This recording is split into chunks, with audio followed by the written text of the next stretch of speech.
Thanks, Peter. About 4 years ago, my wife and I decided that we'd move to the UK to live. Part of the reason we decided to leave is because if any of you have children in the 20s, we had a 24-year-old boy that wouldn't move out of the house. So Liz and I went out for dinner one night and we said, well, if he's not going, we are. So we decided to move to London to have a look at professional sport in Europe. About a month after arriving in London, it was about March the 17th, and so I said to Liz, let's go to Ireland and have a look in Dublin and have a look at St Patrick's Day. And that was my first introduction to Ireland and Irish culture. We had an amazing day where we watched the parade. The kids were amazed at the people and the excitement. And then we came to Croke Park to watch the hurling and the football. And it's one of my fondest memories of the 3.5 years that we lived here in Europe. I guess that sort of began my relationship with Ireland in terms of coming to visit. Over the next 3.5 years, I worked with England Rugby, so I came here and saw the other side of the Irish passion. I've worked with Connaught Rugby, and Liz and I spent Christmas in 2011 travelling Ireland, driving around the beautiful countryside and spending Christmas in Galway. And so they're wonderful memories that we've taken back to Australia with us. Another association which I have with Ireland is Jim Stein's. My first job in professional sport was with a club called Melbourne Football Club in the Australian Football League. And in my role there, I worked very, very closely with Jim and got to know him very well and other members of his family. And Jim's legacy to Australian football and his Irish heritage in Australia will never, ever, ever be repeated. And it was a tragedy, his passing last year. As part of consulting, what do? We look at team culture and we look at team alignment and we look at leadership. And they're big words, and I've really enjoyed today. Listening first to Pat talk about the MBA and the Coach 10, and there'll be some issues, some things there we can touch on.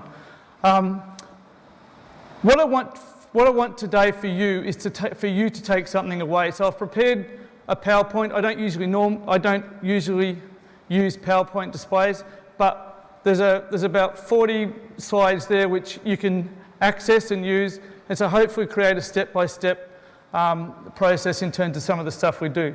So today should be very practical, so ask me as many questions as you want as we get closer to the end.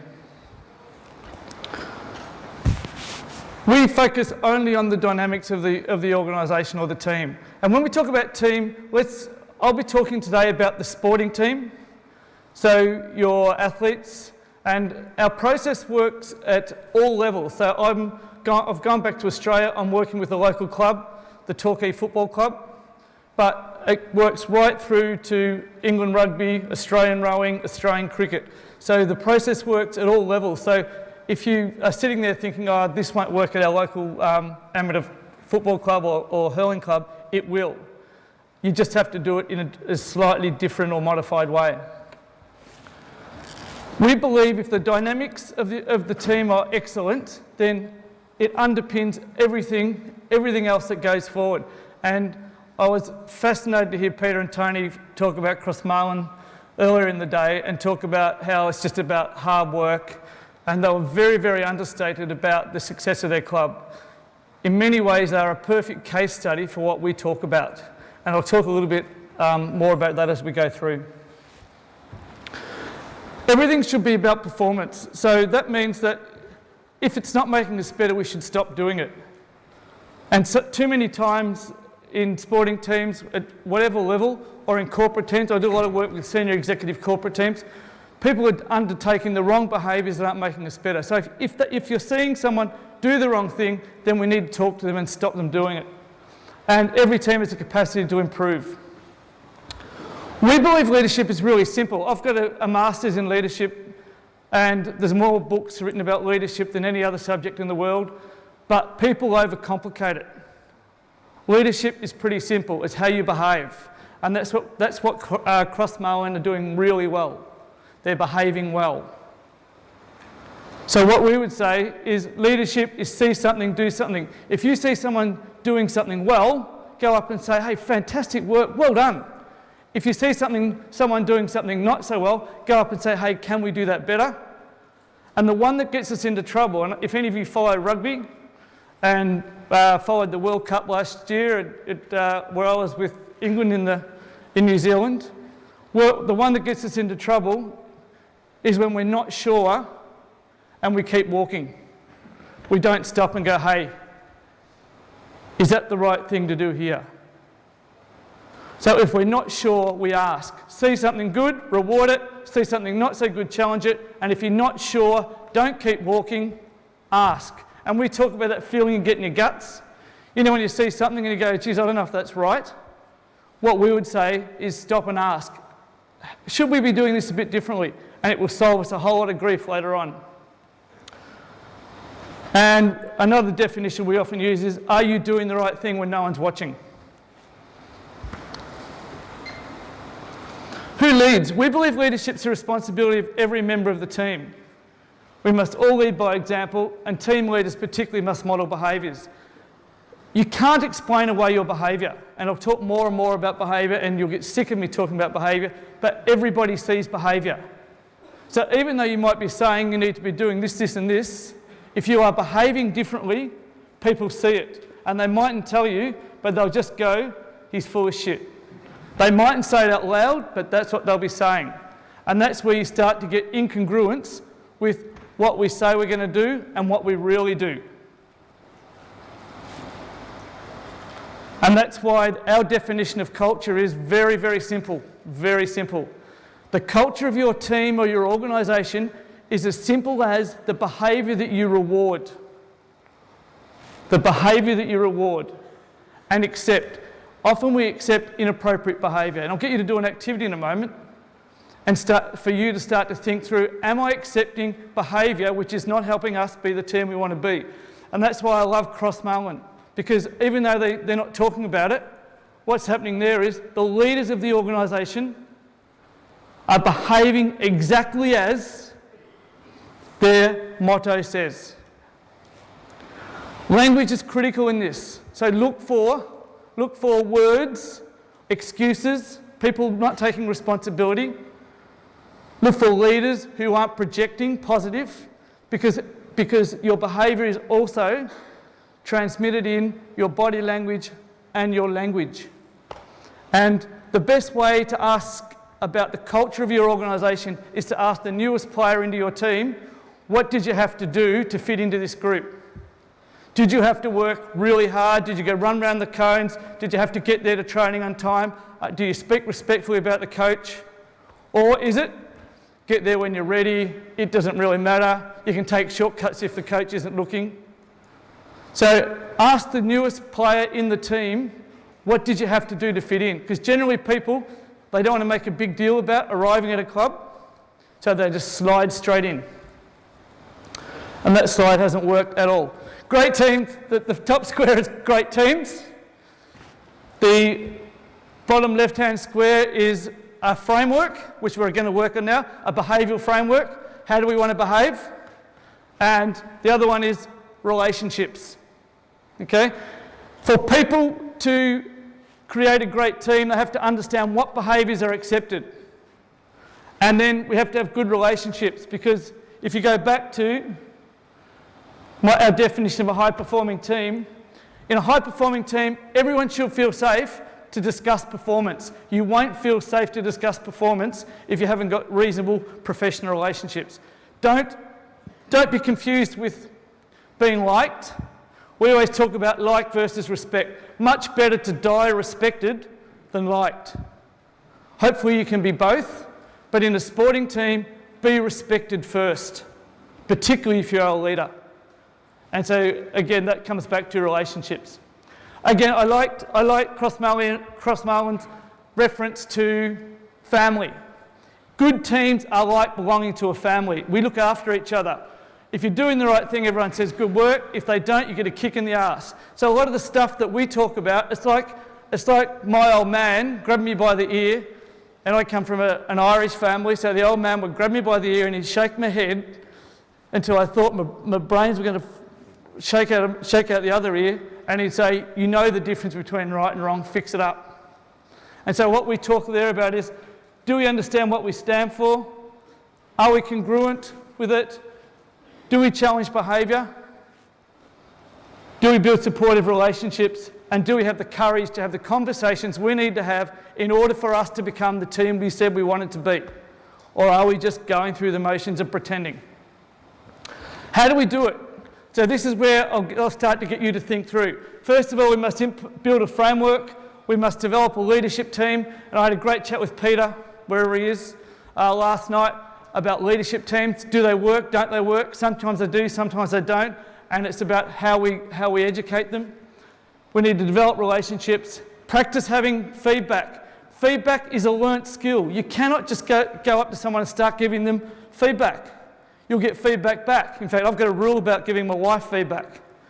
Never give your wife feedback when you've had more than 2 beers, because it never ever ends the way you thought it would. So feedback is a learnt skill. And then develop individual action plans and goals, which I know some of the other speakers have spoken about. Okay, here's where I want you to start. If you've got a pen and paper, start to think. I'll give you 2 minutes to think about it. What is the purpose of your team? Why do you exist? And sometimes people go, that's really obvious, but sometimes it isn't so obvious. We start every team we ever work for, whether it's I work for Caterpillar executive team, I would go through the same process, down to factory teams, down to Torquay Football Club in where I live. What is the purpose? How would you or others describe the team now? And the best way in sport is to say, how would your opposition teams describe you now? What 3 words would they use? And again, I was working with Connor at the start of the year, and it was fantastic to hear how Munster, Leinster and Ulster would describe them. The boys come up with some good words and some not so good words.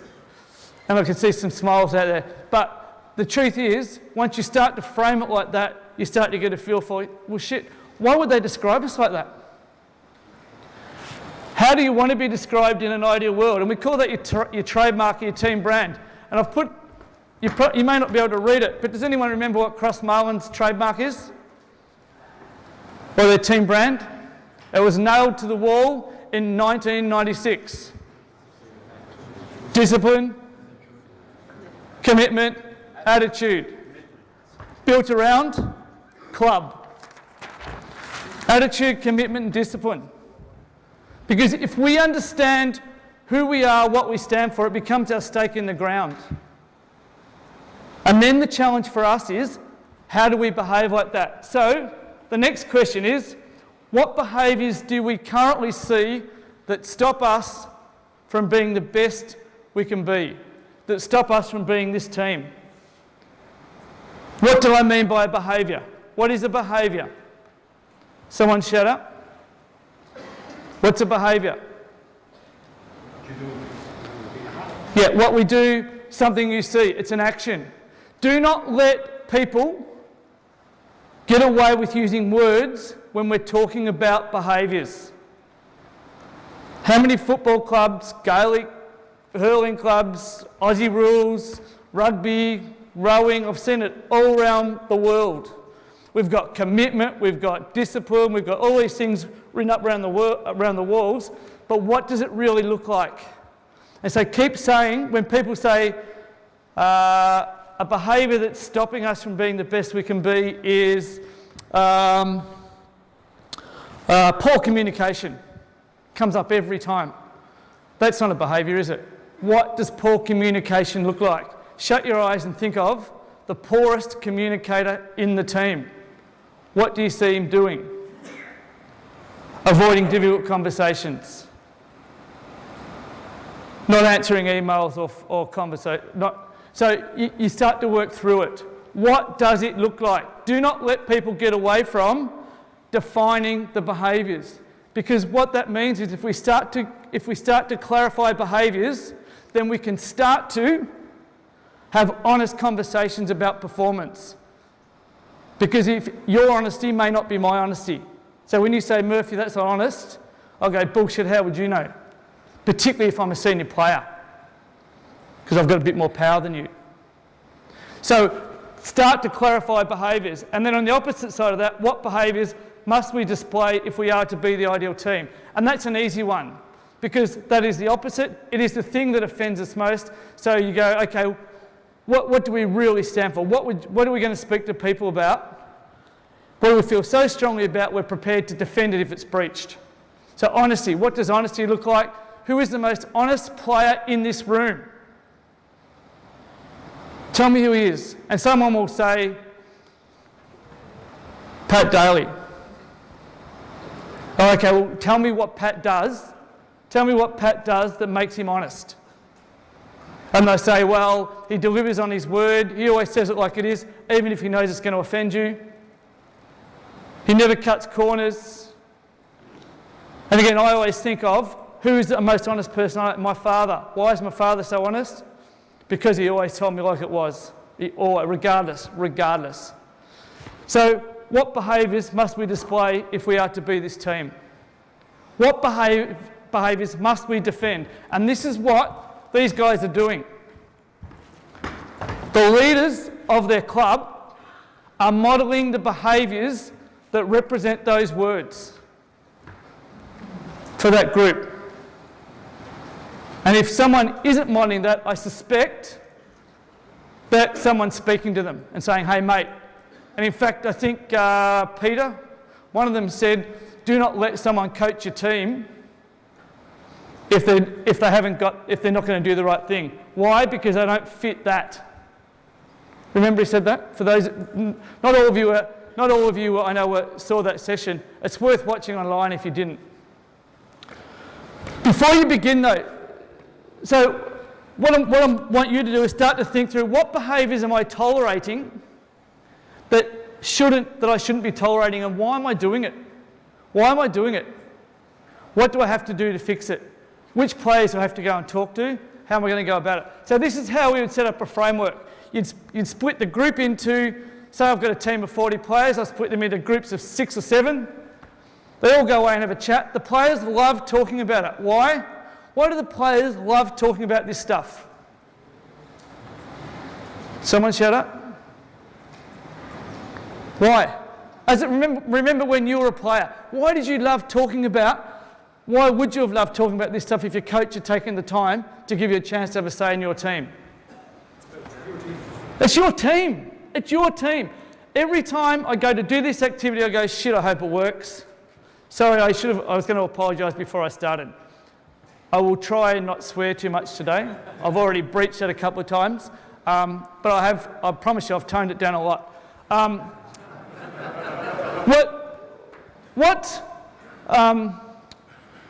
People care about their team, they're passionate about their team. And if you give them a say in saying what behaviours are acceptable or not, they won't come back with the wrong answers. What they will give you is a framework to hold them accountable to, and a framework for you to lead by. So don't be afraid as a leader to go to the team and say, ask these 4 questions or 5 questions. Sometimes I'll leave the purpose out, but sometimes it's just worth doing to see. So you break the team up into small groups, get it all back, see which words come up most popularly. So what's our team brand? Where are the commonalities? See which behaviours fit under that. And what you'll find is you'll get something as simple as that. That's Geelong Football Club. When I started working with Geelong Football Club at the end of 2006, they hadn't won a premiership in 44 years. The answer to the first question was, how would people see us now? Talented, arrogant, inconsistent, blah, blah, blah, blah. And what behaviours are you undertaking that are unacceptable? This is absolute what they gave me back. So this is an AFL professional team. They're not preparing for training properly, they're breaking team rules, they're not talking to each other honestly, they're making excuses, they're sniping, it's all there. How do they want to be seen?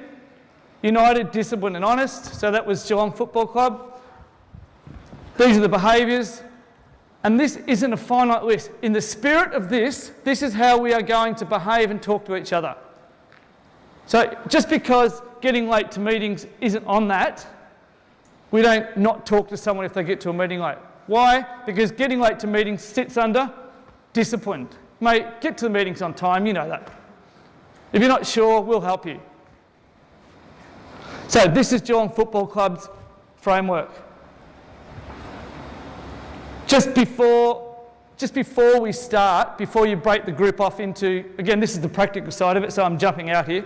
The practical side of it, just before you set the team off to work in small groups, give them some boundaries, okay? Make sure that everyone in the group has their say. So just because young players are there, don't let them not speak. So make sure the older blokes support the young guys, the older girls support the younger girls to talk. Everyone should agree with it when it's put forward. Sometimes people say, I disagree with that. And we will say, well, can you live with it? If you can live with it, it's okay. If you can't live with it, well, then we need to discuss it more. But don't just keep arguing for the sake of arguing. Take humour out of it. Humour's the beauty. I love it. Because when you start working with a male professional sporting team, blokes aged somewhere between 20 to 32, and you say, boys, no humour for the next 90 minutes. They can't speak for about the first 5, because that's how often they communicate. Sarcasm and humour. So take humour out of it. Why? Because humour masks serious conversations. It wastes a lot of time. And people don't really know if you're serious or not. So sometimes we give feedback as humour because it's soft. It's easy for us to do.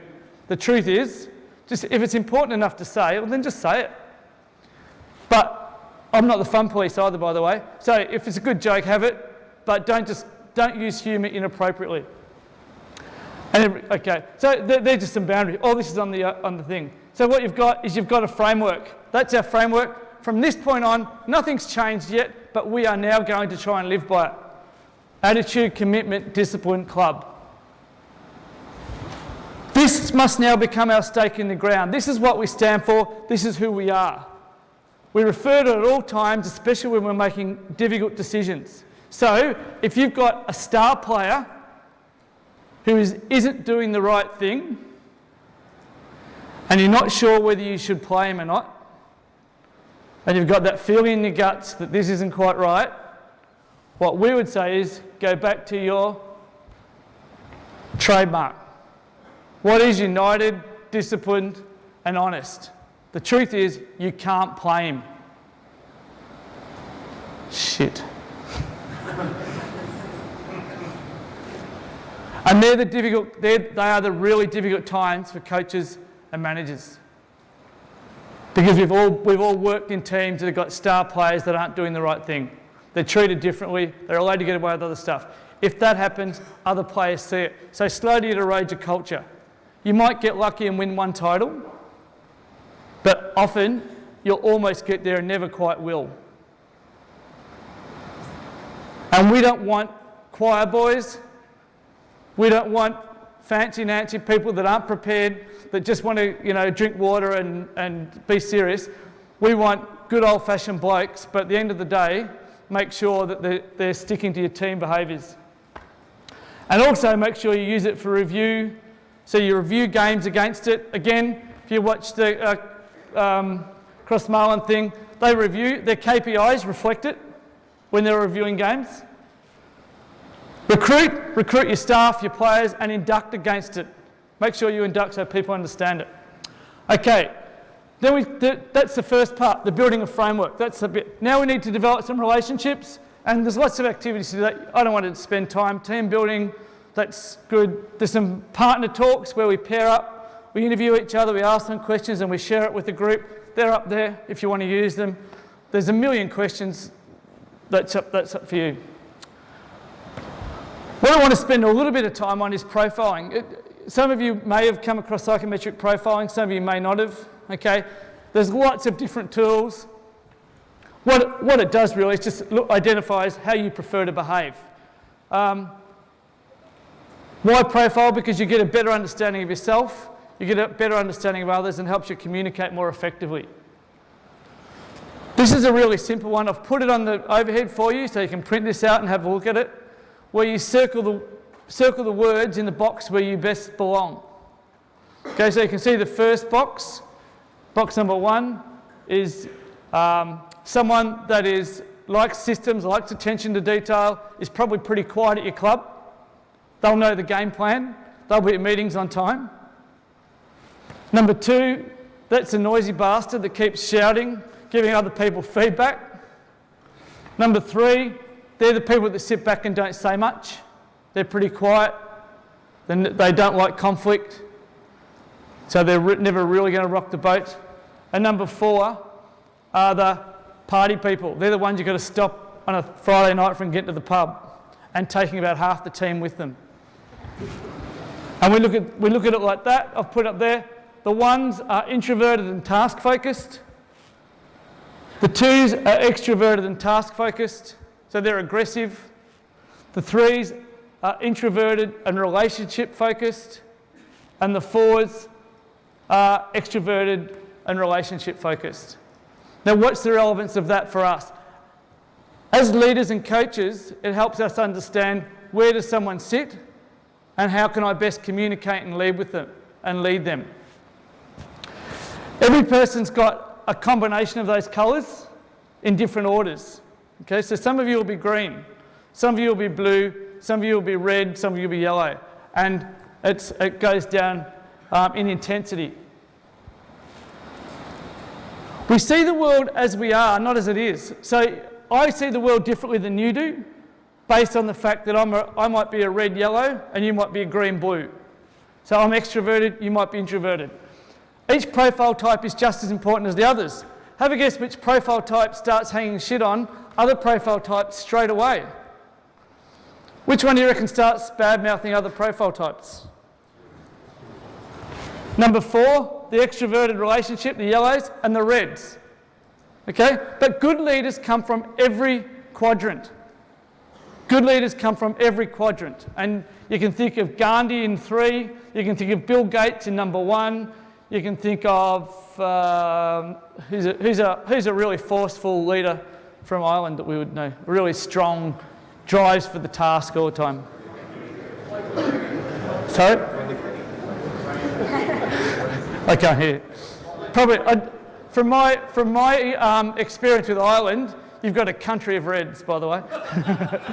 And number 4, outgoing, storytelling. So you get that's a Bill Clinton type. Your profile type is not representative of your intelligence or your ability. So when I started working at Geelong Football Club, there was an amazing amount of greens. And the reason that they weren't having honest conversations with each other is because they didn't feel safe to. They were introverted, they just want to go and play their football. They just happened to be very good at what they did. So what we had to do was set up a framework and say it's okay to talk to each other honestly about performance, and if you do that, then we'll all improve together and we'll get where we want to go. Sorry, by the way, Geelong won the 2007 Premiership, have gone on to win another 2, and have become the most successful club in the teams in the AFL's history. Good teams have a combination of everybody. Conflict occurs often when you get people from the opposite side. So the blues go, the yellows go, I've got a really good idea, why don't we do this, this and this? But yellows sometimes have trouble finishing things. And the blues go, hang on, stop. Who's going to do it? How much will it cost? And they go, by the time you've decided that, we'll have finished. But the truth is, they probably sit somewhere in the middle. Reds often want to get the job done, but what they'll do is they'll ride straight over the top of the greens. Why? Because the greens are quiet, relaxed, so the reds will just drive straight past them. And that creates conflict because the greens won't say much. In a team environment, individual profile is always, or individual preference, that is always secondary to what? This. Okay? Behave as you should behave, not as you would prefer to behave. So your team trademark and team rules must always come first. And there's a real example of a team. That's a team, I've just taken the names out. So you can see that team there is very aggressive. Lots of reds up the front. And you can start to see the breakdown of where we need to develop the leadership of our team. Now, you don't need to profile people necessarily to work that out. Start to think through, what do I need to do to encourage people to have their say? Once we've developed relationships, then we can start to say, how can we talk honestly about performance? And as I said earlier, performance dialogue or conversations about you need to be better at this, you are doing this well, but you need to improve this, are learnt. You've got to practice it. You've got to practice it. And so what we would say is, put guys into small groups, get them starting to talk about, hey, you should keep doing that. Whether it's positional groups, whether it's old blokes together, just mix it up, get them practicing. And after a while, guys will start to feel safer and safer and safer to talk about performance. That's another activity. I won't go through it, but it's a fun activity where you divide your page. I'm going to go through it, aren't I? You divide your page into two sides. On the right-hand side, you record a difficult situation and what actually happened. On the left-hand side, you write down what you were really thinking at the time. Not what you said, but what you were really thinking. And then you go and have that chat with the person at the right time, right place, right way. You don't just burst in and go, I was thinking this at the time, blah, blah, blah, blah. You think it through until you get your message right. Time. Speed feedback, it's like speed dating. You give blokes, you've got 2 minutes to go and talk to someone and give them some feedback or ask them some questions. Make a list of guys and off you go. So everyone goes and sits beside someone. You start blow a whistle, start the clock, bang, give them 2 minutes, stop, move on. And what it does is gives people a chance to start to have conversations about what can you do better, what do you do well. Keep focusing on what you do well. Too often we think feedback is about the negative. If you keep telling people to keep doing the stuff they're doing well, have a guess what? They keep doing it. These are the success factors we look at. Weighted numbers. Make sure you've got the weighted numbers coming your way. So sometimes people are trying to make change, but nothing's happening. And it's because there's a silent group not coming with them. That's particularly true if the centres of influence in your team aren't coming with you. So identify the centres of influence in your team, understand where they sit, and are they on your side? If they're not on your side, work with them, encourage them, support them, help them. And this could be a star player. But eventually, if they're not going to come with you, get rid of them, because then you'll never get where you want to go. Like versus respect, I've said, it's much more important to be respectful, to be respected than to be liked. It's good to be both, but respect's more important. Expectation versus delivery. This is where frustration comes from. We often talk about it. I get really frustrated when I expected this and you delivered me that. When that happens, you've got two options. You can ignore it and it goes in the grudge bag, and it normally comes out when we've had a few beers. And you're sitting there going, and another thing, by the way. Or your delivery didn't meet my expectation. I'm going to talk to you about it. So you go and talk to the person about it respectfully. If you do that, it raises the level of performance. Don't let substandard delivery cause you to lower your expectation. Because culture doesn't change quickly. Remember, culture is the behaviour that we accept and reward. It doesn't change quickly. So this is something for Crossmarlin boys. But one morning you wake up and go, how did we get here? I can't believe I've accepted that. I've gone back to Geelong after being in London for 4 years, and some of the behaviour that slowly crept in, I was amazed that a club with such strong culture is now accepting 2 or 3 or 4 little things. And if you don't fix it up, if your expectation lowers, then what happens is the culture slowly gets chipped away. You've got to be ruthless, you've got to be vigilant, you've got to be relentless in maintaining the standards that we have agreed to. Leadership teams are fantastic. If you can get your senior players driving the behaviour of the team, it means that you can concentrate on coaching, the technical, the physical, the medical side of it. So get a leadership group organised if you can. Be careful though about giving them too much power or too much responsibility. Leadership is just like kicking, catching. You've got to practice it, you've got to learn it. Leadership, people say great leaders are born. That's crap. Great leaders probably grew up in an environment where their parents taught them how to lead, or they had good teachers who taught them how to, or good coaches who taught them how to lead. What my advice to you is, teach your people to lead. Give them opportunities. Ask them, where is an opportunity for you to lead, empower and delegate? Because if you do it all yourself, what you're really doing is taking opportunities for them to lead your club to where you want it to go. And the best test of leadership is when you leave. Does it fall over? Or does it continue on and on and on? Because you've created this great culture where everyone understands and accepts the responsibility that comes with representing our team.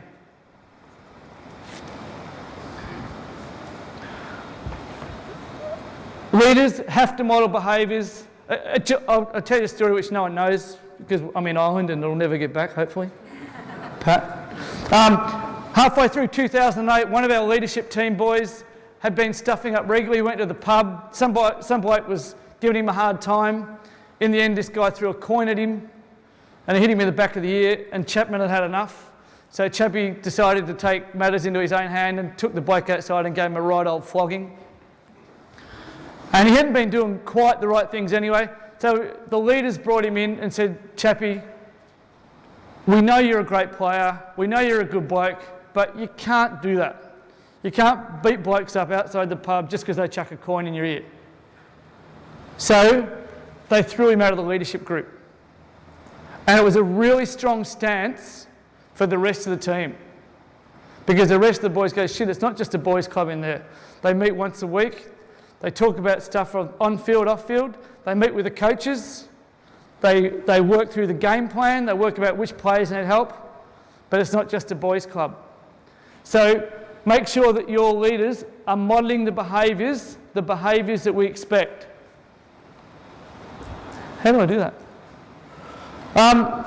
That's just there was a wonderful study done on leadership and the attributes that are most desired by people who follow. Because again, what we say about leadership is be careful you're not just marching along, expecting everyone to follow, but if you actually stopped and had a look, there's no one coming. Because by definition, leaders must have followers. So make sure you're bringing your followers with you. These were it's done over 25 years, this study. They were the 4 things that people wanted most in their leaders, and they all added up to credibility. So the question for you is, are you a credible leader? Do you deliver on what you say? And then we move to you as a leader. What do you stand for? What's your leadership style? What's important to you? Do you understand yourself? And so I'd ask you to ask yourself the same questions we asked before.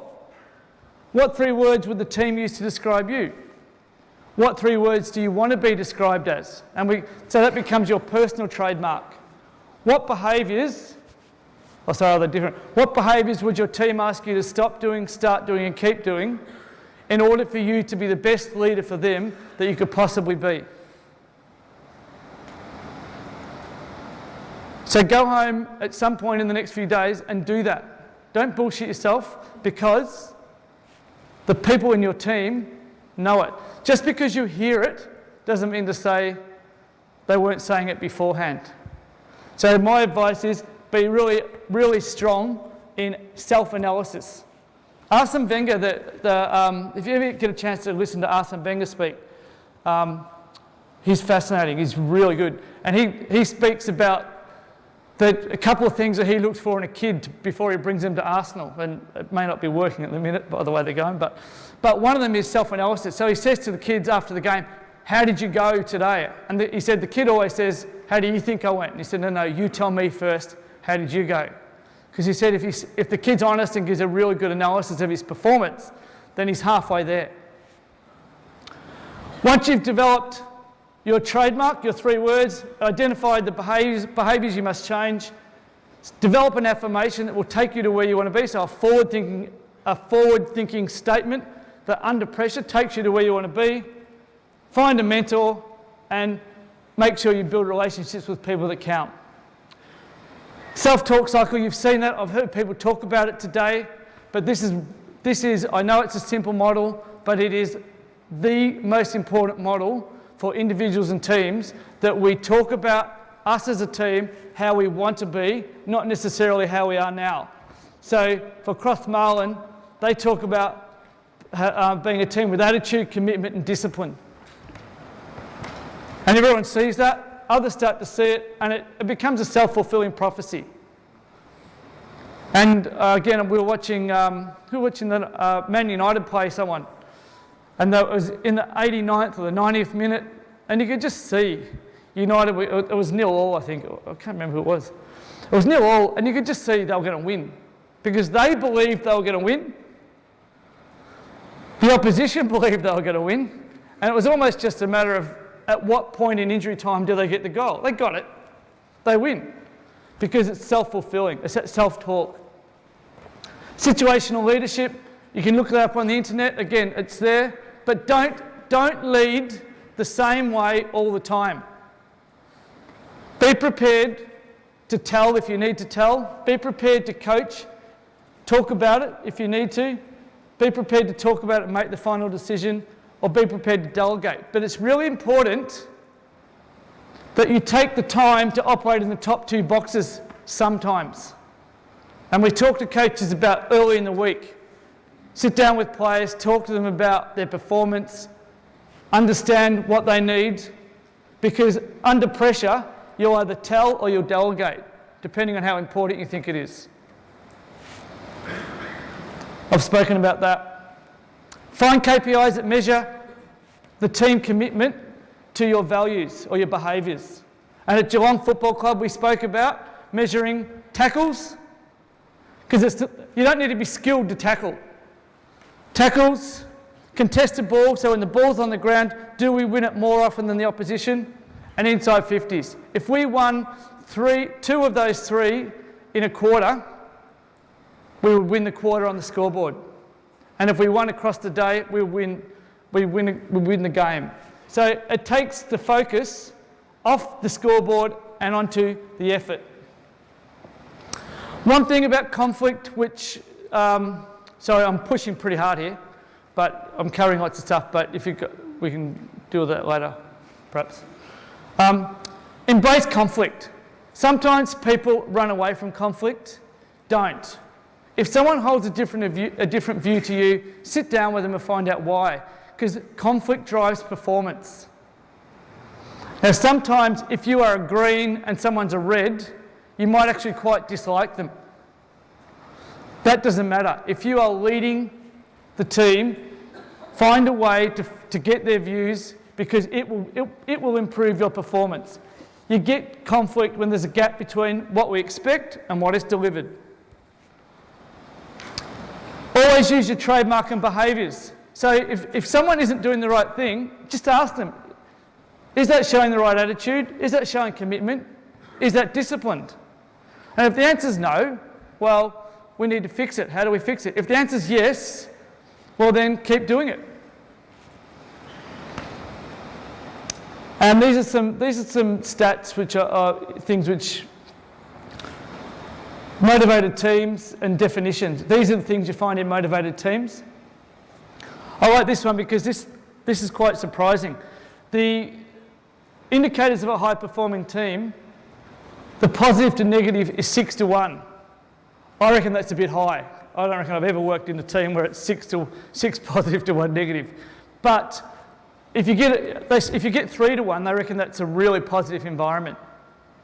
So start to think to yourself, am I giving positive to negatives at 3-1, or am I giving it the other way, 1-3? Because if you are, then you're probably just chipping away at the psyche of your players. Advocacy versus inquiry, 1-1. Being an advocate versus inquiring, questions, understanding others, and others to self. Ratio of comments demonstrating concern for others versus self, one-to-one. The top ones are the most important one for me, because I think as coaches, we're often give a lot of feedback and it's not always positive. So for us, what I've spoken about today underpins a high performance culture, which then underpins how you teach technical stuff, how you work with your fitness staff, everything you do, how you talk to the community. So if you can put this in place at the base of your club, it then enables you to move forward in a really positive way, everyone together. Why? Because we created the framework together. Remember, you do this for your medical team, your volunteers, your committee, because if you get everyone on the same page, it's amazing. It's amazing how the little things never turn into the big things. And that's what we're trying to do. Get people talking about the little things before they become a shit fight. Key focus areas for successful program. Centres of influence I've spoken about. If you've got centres of influence that aren't coming with you, sort them out. Do not let them go. And I know that can be a pain in the ass because they can be big, strong, good players, but you've got to deal with them. Identify your blockers. Look at the level of honest dialogue between power brokers in the club. So are the good players talking to each other honestly, or are they avoiding those difficult conversations? Do your senior players tiptoe around each other? Are you prepared to receive feedback from the team? Do you have favourites? The level of skill to apply knowledge, so to live that. The weighted numbers I've spoken about. And be prepared to put in place structure to support where you want to get to. Again, I know I'm banging on about Crossmarlin, but they spoke about good coaches. Their good coaches don't just happen. Again, if you're in the thing, what do? 6 weekly meetings to educate the coaches. So there's structural things that we must do in order to create the team that we want to create. So don't go through the process of doing this if you aren't going to follow it. It is a difficult road, particularly, there's a great saying, it takes 95% of a rocket's fuel to get through the Earth's atmosphere when it's going to the moon. 5% from the Earth's atmosphere to the moon. And that's what changing culture is like. It will take an enormous amount of energy initially, an enormous amount of commitment. But grab the people that you think can help you, get them around you, and drag them with you and say, come on, we're going to do this. We're going to do this. And when people make mistakes and come back down, don't give up on them, support them. Help them again, and help them again, and help them again, and eventually they might just behave their way out of your club or team. Not everybody can make the journey. And that's what I always finish with this because I really like it. It's 10 points about values-based leadership. We don't worry about results. That's not really true, is it? Because I work in professional sport. We worry about results, but the process is far more important to us because we know if the process is good and everyone's coming, the results take care of themselves. There's a wonderful book called The Scoreboard Takes Care of Itself, written by Bill Walsh, the San Francisco 49ers football coach. He wrote it for business and he didn't finish it, or wasn't published till after he died. The Scoreboard Takes Care of Itself by Bill Walsh. Read it. It's just a fantastic book. Success is contagious. Put people in the right jobs. Character is more important than trait. Diverse groups are more innovative. Ineffective culture and systems are bigger barriers than a lack of talent. So I hate it when coaches talk about they've got more talent than us or they've got more resources. Are you doing everything for your culture and systems to maximise your talent? Some people won't make the journey, and that's okay. They are probably better off at the club up the road where they can stuff up down there. Organisations need to renew themselves, recruiting is top, and the true test is when you leave. So I've covered about 2 days. So if I was running a conference, it would take probably 2 days to cover all that stuff in a whole lot of detail. And there's lots there. The reason I put my phone number and my email address at the very beginning is because I spend most of my life talking and emailing to coaches. So if you've got any questions, feel free to email me. It may take me a few days to get back, but don't stress, I will get back to you. If you want to trial some of this stuff, absolutely feel free. We know it works, but it will only work if what? If you are prepared to commit to modelling the behaviours. Remember, behaviours, behaviours, behaviours. You've got to lead first. So if you know that you can't deliver on your word and live like that, then don't bother going through the process, because the players will see through it like that. And finally, be prepared to develop leaders. It won't just happen. Give them the time, give them the structures, look for opportunities to help them lead, delegate. But don't just give up on kids or people because it's not obvious they're great leaders, particularly if they sit in the green or the blue profile types. Why? Because they're more reserved. They're not going to jump out and say, hey, look, here I am. Be prepared to take the time to nurture and grow the leaders for your organisation, because that will hold you in good stead, and you could win however many in however many years. Okay. That's it. Questions?